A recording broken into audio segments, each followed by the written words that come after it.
The stock market is rallying huge today. If you are long, you are happy. If you are short, you're sad. But hold up, this might not last. Things might change. We're going to talk about it in this video. People are calling it an inflation bull trap. Somebody's calling for the stock market to drop another 20%.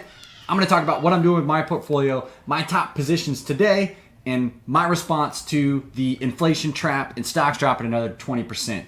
We've got the Dow up 1.84, S&P 500 up 2.5, NASDAQ up 3.2%. All right, we are having a great day in the stock market. But let's talk about this. Inflation bull trap can drive the S&P 500 above 4,000 below the lows before the lows are in by Morgan Stanley. They're calling this a bear market rally. It could give rise to a big move before the stock market resumes downward in trajectory. From their vantage point, inflation has peaked. 8% is hardly a rate that the Fed can live with, but if you look 6 months out, seeds have been sown for lower prices in many goods and services. Okay, we're kind of seeing that, right? Gas prices are down, food prices are coming down, shipping prices are coming down. Okay, yep, I agree there. If rates begin to discount falling inflation, it will give legs to the rally that began last Thursday, particularly if third quarter earnings does not bring the step function decline to the 2023 earnings forecast that they think is coming. Wilson said that the equity team is becoming more skeptical this quarter will bring enough earnings capitulation from companies on next year's numbers for the final price lows of this bear market to happen now.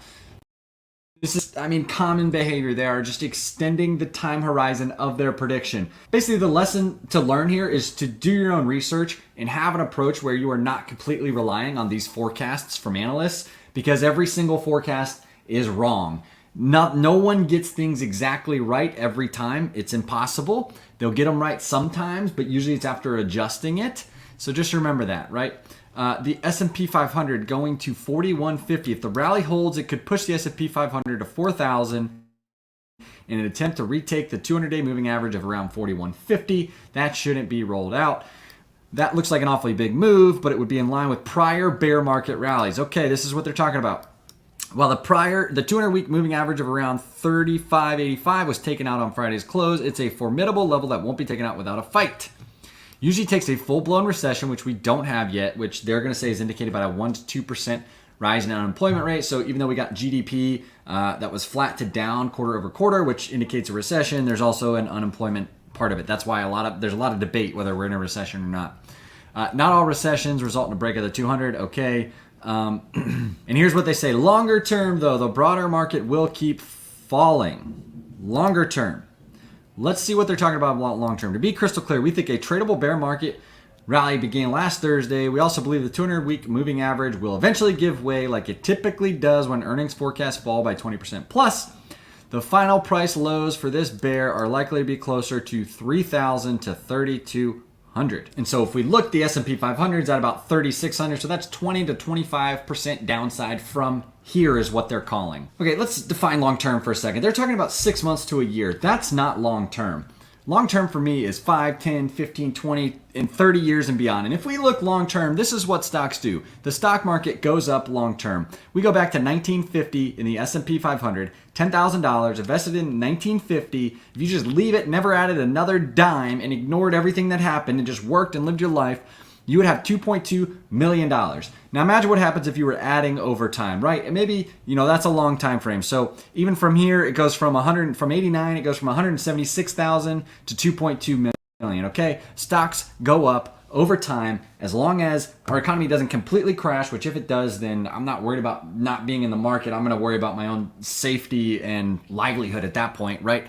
But the point is, if you invest for the long term and don't trade in and out, that's how you grow wealth in the stock market, okay? And that's what I'm doing. I have my portfolio. I invest in individual stocks. If you don't like that, if you don't like the volatility, there are some amazing ETFs and index funds. I talked about SCHD. There's SCHD, VOO, VUG, some Vanguard funds. Not recommendations. I'm not a financial advisor. Do your own research. I'm just talking about some of my favorites in the companies I own in my portfolio and what I'm doing, which is nothing. I have a plan. I add to my portfolio twice a month or more every single month, and I'm trying to earn more income over time. It's as simple as that. I like investing in individual stocks. I hope to teach some people about that, and maybe you do the same. Do your own research. That's up to you. But this is what I'm doing. I'm not selling, right? So we've got Snowflake up 9% today, so up $900 on Snowflake. 7% for Rocket Lab, up $522. 8% for Datadog. CrowdStrike's up 3%. Meta's up 5.6%. Man, that's different.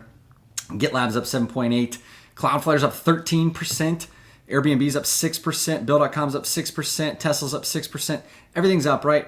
Mercado Libre's up 11%. What if I would have tried to time the market and sold? Everybody's been trashing on my portfolio and sold and listened to everybody that's saying the stocks are down. When do you buy again is my question. When do you buy again? After it's up 15, 20, 30%? No, then you're going to wait for the next bear market.